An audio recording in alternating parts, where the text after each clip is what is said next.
I sure didn't expect my experience fighting the wild-hunted Nodcry to come in handy back here in Mondstadt. Almost makes me wonder if this was the reason I was sent back. Also, how come that bard knows so much, and what was he doing at the Thousand Winds Temple? Well, whatever. I don't really care. As long as I get to do some fighting. I'm looking forward to trading blows with Lupus Boreas when he's fully recovered. I bet he'll wipe the floor with me.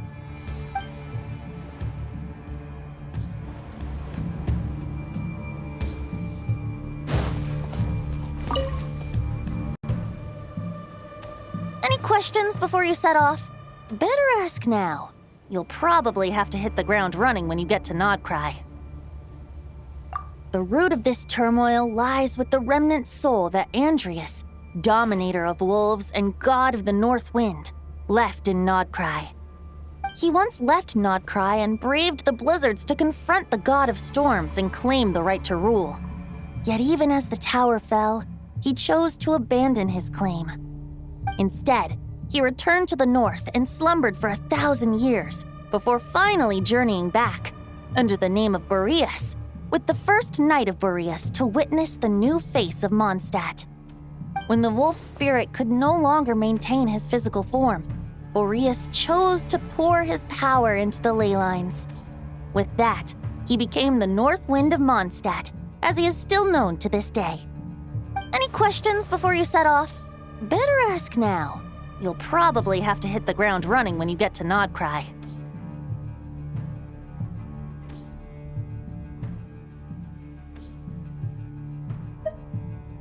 "500 years ago, Roland seemed destined to become the mightiest Knight of Boreas ever to have lived. But he was too pure of heart.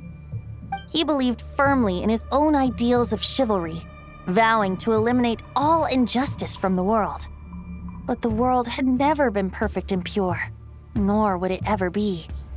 Neither his mentor, the wolf pup Rostam, nor the Grand Master, known as the Lion of Light, could persuade him to temper his obsession. But what was the scent that reeks of blood that Lupus Boreas sensed? And what is its connection to Conria and the Abyss?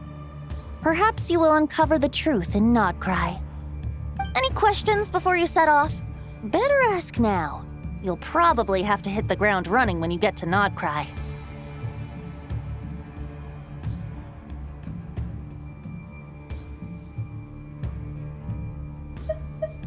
The soul of a wolf is as unyielding as ice, and Andreas is a master of molding and shaping it. His people once drew great strength and wisdom from the wolf spirit. But human hearts and flesh cannot contain the soul of a god. Attempting to place the wolf spirit in a human vessel would slowly devour their sense of self, even if Lupus Boreas did not intend for that to happen. That's why Lupus Boreas developed the technique of imbuing weapons with his soul. It is his way of blessing his human Lupical with the wolf spirit's protection. In fact, there is an ancient song that tells this tale. A weapon once of common iron, now through friendship turned divine, twixt man and wolf a bond was made, a power born within the blade. As much as he might claim not to accept humans, his actions sing a different tune. Oh, but keep that little observation between us, will you? Any questions before you set off? Better ask now. All right, over to you, Dvalin!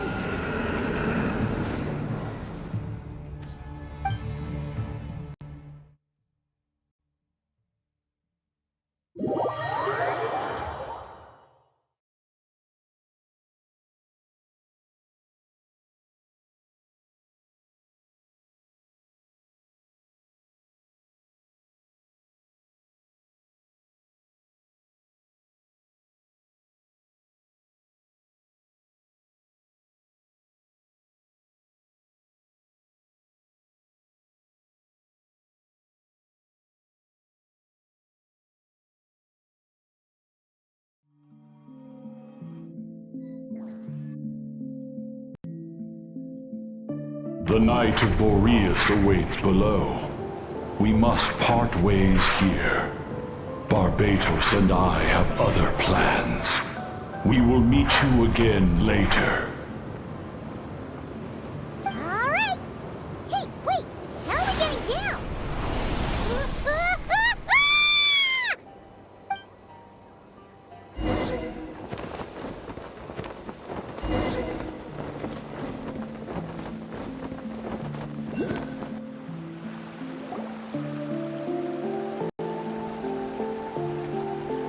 Hold the line!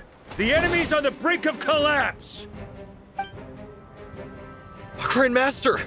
It's...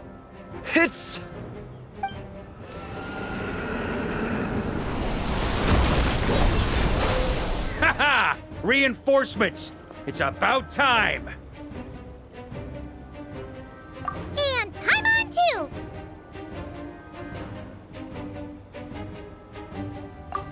We're just about hanging in there. Most of their grunts are taken care of now. Their leader's gonna have to make a decision soon. Fight or flight? What will it be, mightiest knight of Boreas?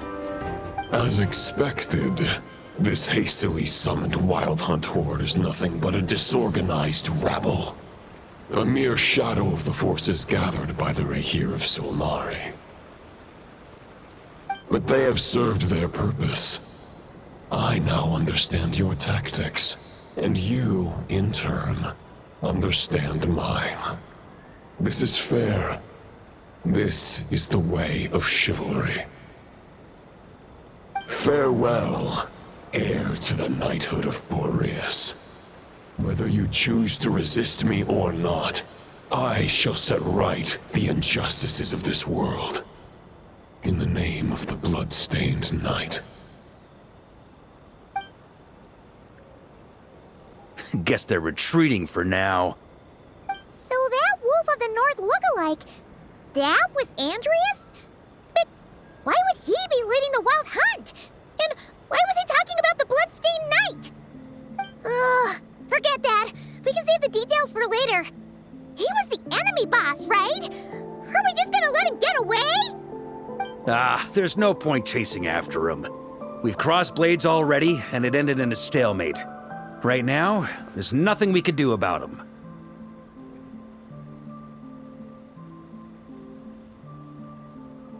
True.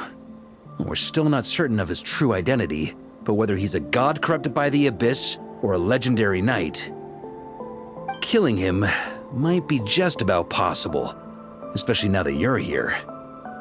The difficult part is, we can't kill him right now. Huh?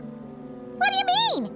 Is he immortal or something? No. Judging from our skirmishes so far, I don't think he's got any special abilities of that caliber. Nor does he have the ridiculous level of power wielded by the Five Sinners. But, compared to Rerir, our current foe clearly has a better understanding of how to exploit Nodcry to his advantage, particularly when it comes to Andreas' remnant soul.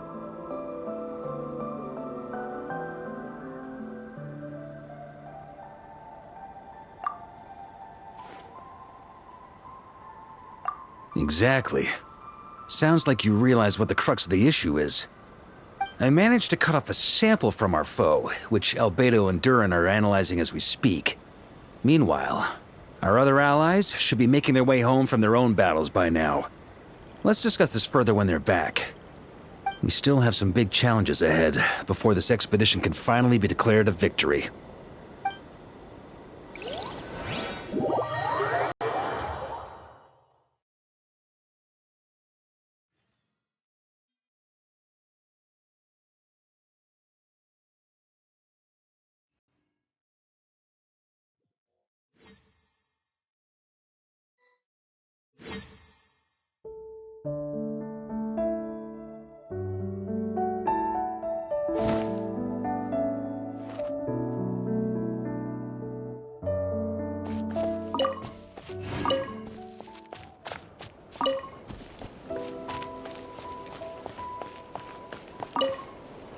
Hey, good to see you again. Oh, Boss Sneff asked me to pass on a message. She went to see Lauma and Columbina at the Frost Moon Scions. Apparently, there haven't been any changes to that space the Rahir of Solnari's in. That means the recent wild hunt attacks have nothing to do with Riri, right? Whew, that's a relief. Paimon doesn't fancy facing him again. They're keeping a close watch on it just in case. With so many moon experts on the case, we're in pretty safe hands, huh? Oh yeah, Lauma and Columbina asked me to pass on a message too. Focus on the enemy you are facing. The moon will protect you all. Huh, you know something? These Knights of Favonius are paying me a pretty nice sum to deliver a few simple messages. Oh, Varka's a generous guy.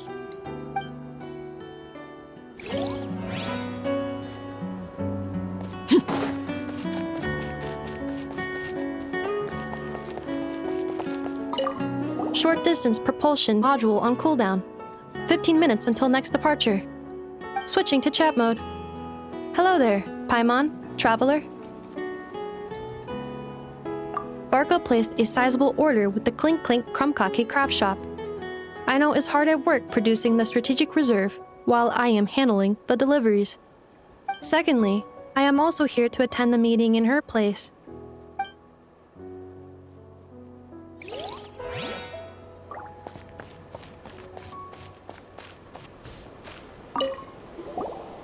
Huh? Flint's! Paimon thought the Lightkeeper's rep would be Itlua or Nikita.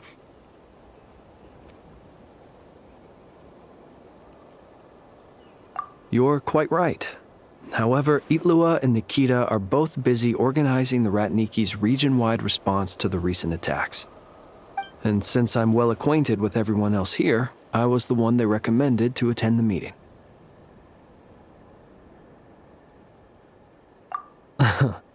Sometimes you don't get a choice when there might be consequences down the line.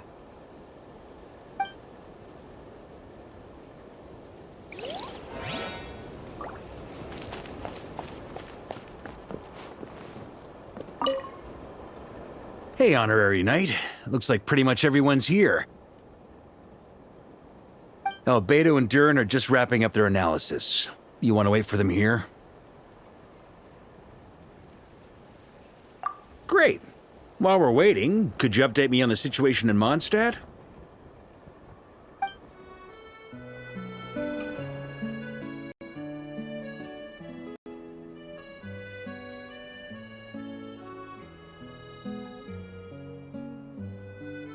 And that's where things stand. The Wild Hunt is no longer under the Reikir of Solnari's control, but it has been reborn from the ashes and is now launching widespread attacks. Intel from the Frost Moon Scions and the Curatorium of Secrets corroborates this. No disturbances have been detected in the space where Riri resides. What we are facing here is a completely new foe.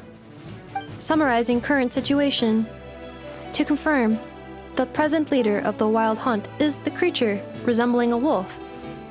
Andrius, god of the North Wind. More precisely, it's the external will that has seized control of Andrius' spirit, namely Roland, the Bloodstained Knight. Whoa. Hold on. I'm completely lost. Isn't Roland some Mondstadter from like 500 years ago? How'd he suddenly get wrapped up with a god from 1,000 years in the past and the present-day Wild Hunt? Allow us to explain that part. Are you familiar with compensation mechanisms? When an organism sustains damage, relevant tissues will undergo changes to offset the loss of function. For example, when one kidney is damaged, the other will be strengthened to compensate. Or when a main artery is blocked, the collateral vessels become more active. Similarly, when the Wild Hunt lost their leader, the Abyss harnessed the memories that flow throughout the ley lines to fashion a new one, fit for the present circumstances. That new leader is a mirror image of Roland, the Bloodstained Knight.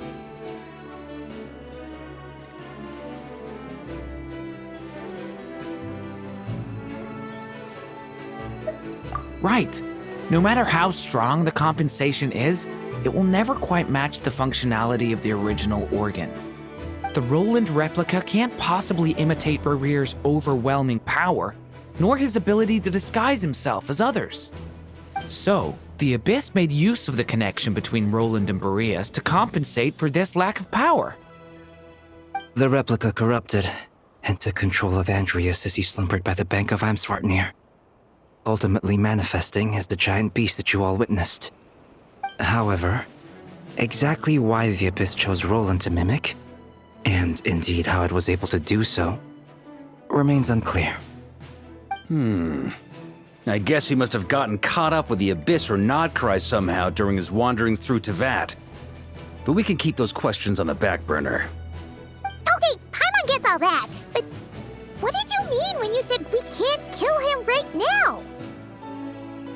We can't kill him right now because a dead god may prove more dangerous than a living one.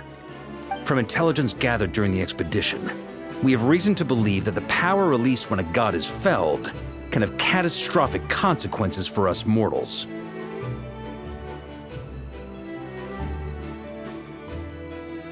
Worse still, the wrath that remains after a god's passing becomes a source of endless turmoil. Once god remains contaminate the land, they will persist for thousands of years.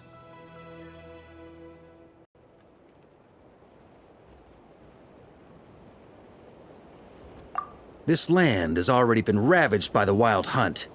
If we add god remains to the mix, it'd be like adding salt to an open wound, placing everyone who lives here in perilous danger. Query. While I can indeed find records of disasters caused by god remains in my database, there also appear to be cases of gods dying naturally with no ill effects. In that land, the passing of the Pyro-Archon's flame is a common occurrence throughout history, and even the part of Andreas who remains in Mondstadt has experienced death once before, has he not? Great question. Glad you asked. Honorary Knight, you said Lupus Boreas gave you a token to pass on to me? Please, present it now. It should help explain things faster.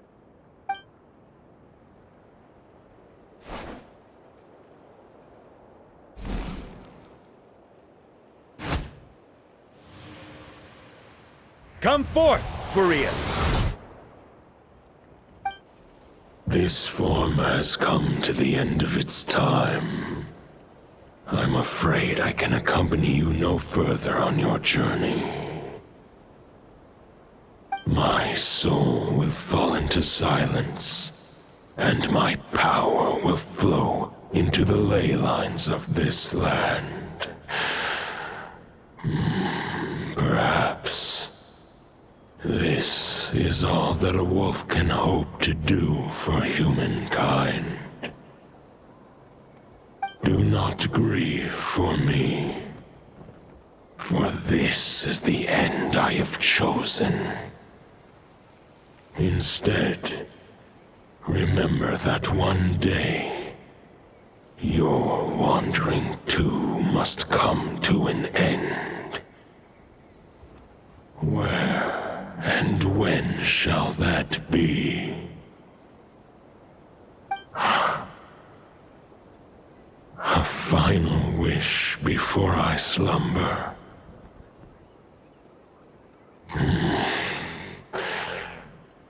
Sing me a song. That melody you so often hummed in the taverns.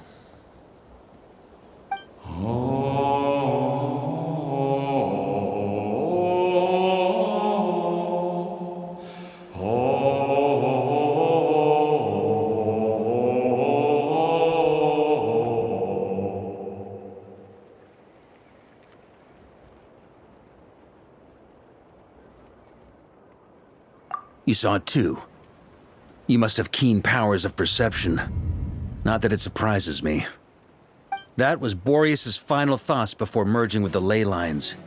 It's the reason Mondstadt remains unharmed by his god remains. In his final moments, he made a choice to give everything he was to the ley lines. All to protect Mondstadt from harm. Sounds like Andreas spent thousands of years searching for his place in the world, too. Yes. And now our task is to return the answer he found, the decision he made, to Andreas' heart.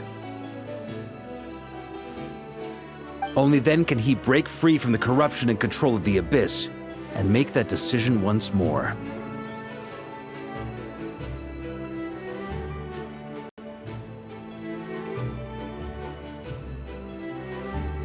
I see. I would say that planting thoughts inside the mind of a god sounds a little far-fetched, but since it was his own wish to begin with, it sounds feasible to me. Wait, we already have a perfect solution? Then why are we even having this meeting? Let's go do this thing! Ha ha ha. If only it were that simple. Unfortunately, this one thought alone is unlikely to be powerful enough to break through the Abyss's control and reach Andrias' heart. We need to find a way to make the thought within this sword stronger and more resilient. For now, Boreas needs all his remaining strength to fight against the abyssal corruption to Mondstadt's ley lines. He can't afford to send us any more of his power. However, since his form was unstable during his journey with the first Knight of Boreas, many wolf spirit fragments were left behind along the way. If we can collect those fragments, we can use them to strengthen the decision to merge with the ley lines. So we need to retrace his steps and look for random fragments? But they could be anywhere between Nodcry and Mondstadt. It'll be like looking for a needle in a haystack. You don't need to worry about that. There's a few fragments left to gather in Nodcry, but apart from that, most of them are already inside this sword. I've been collecting them during the whole expedition. Huh? Wait, really? I mean, it's an expedition, not a stroll in the park. Each step of the way, we've been hard at work planning for every possible contingency. Not just the wild hunt in the Abyss, but ancient gods remaining in Nodcry. Sounds like this plan was a long time in the making. It's almost as if you foresaw the future. As a matter of fact, I did. I caught a glimpse of fate's reflection. But I can't take credit for it. It was all thanks to the help of a few friends. Still, all I foresaw was that an abyssal calamity was brewing in the north. Had I known more, we could have saved a lot of energy. Instead, we've had to make best guesses, prepare for every possible scenario. If all that preparation went to waste, all the better for it. But anything that proved useful, we knew we'd be grateful for down the line.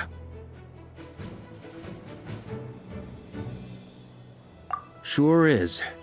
Just one crucial step remains. We need to gather the last few wolf spirit fragments scattered around Nodcry, and use them to make the thought within this sword as strong as it could possibly be. According to what Boreas told me before we left Mondstadt, his form was at its most unstable at the beginning of his journey. That means the fragments here should be the most powerful ones. But of course, we've been tied up fighting battles since the day we set foot in Nodcry. First with the Wild Hunt, then with the Doctor.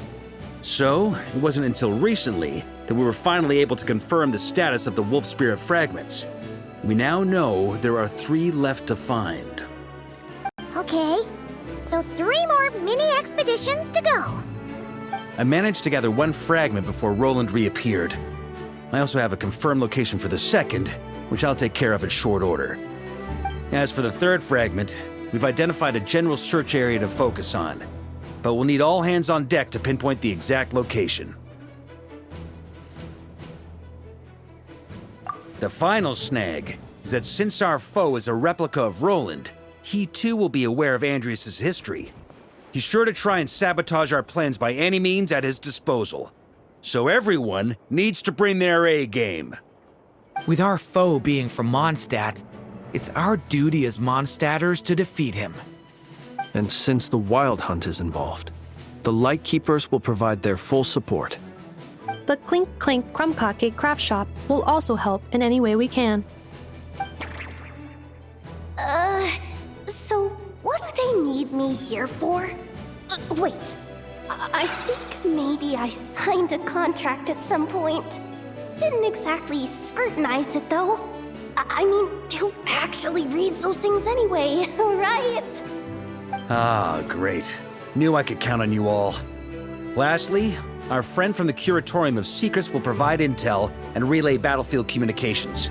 Looking at you, Yehoda.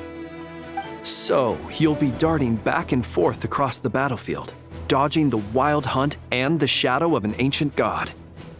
I'm impressed by your courage, Miss Yehoda. Rating for Yehoda updated. Higher quality ingredients will be used to prepare your future meals. Darn it! I should have known this payday wouldn't come that easy. I'll deal with the second wolf spirit fragment, which we already know the location of. The moment you make any progress with Fragment 3, be sure to give me an update. Traveler, could you join me in retrieving Fragment 2? I have a feeling that your unique constitution might come in handy.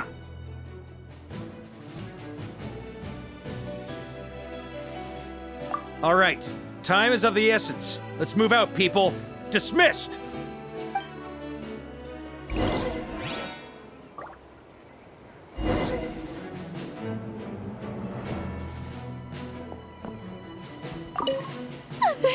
Yehoda, you dummy! You took the stupid job of your own free will! Oh, crying isn't gonna get you out of it!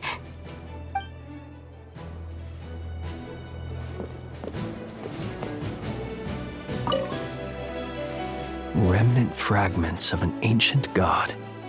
Thoughts stored inside a blade. Maybe I'm overthinking this, but I suspect there is more to Mr. Varka's plan than what he's revealed to us so far. Then again, the enemy can harness the Wild Hunt to spy on us wherever we go. As our commander, I'm sure he has his reasons for choosing not to tell us everything.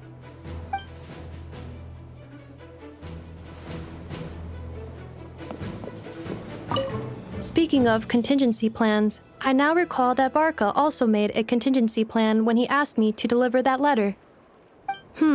Perhaps I should ask Aino to prepare some additional backup modules for me.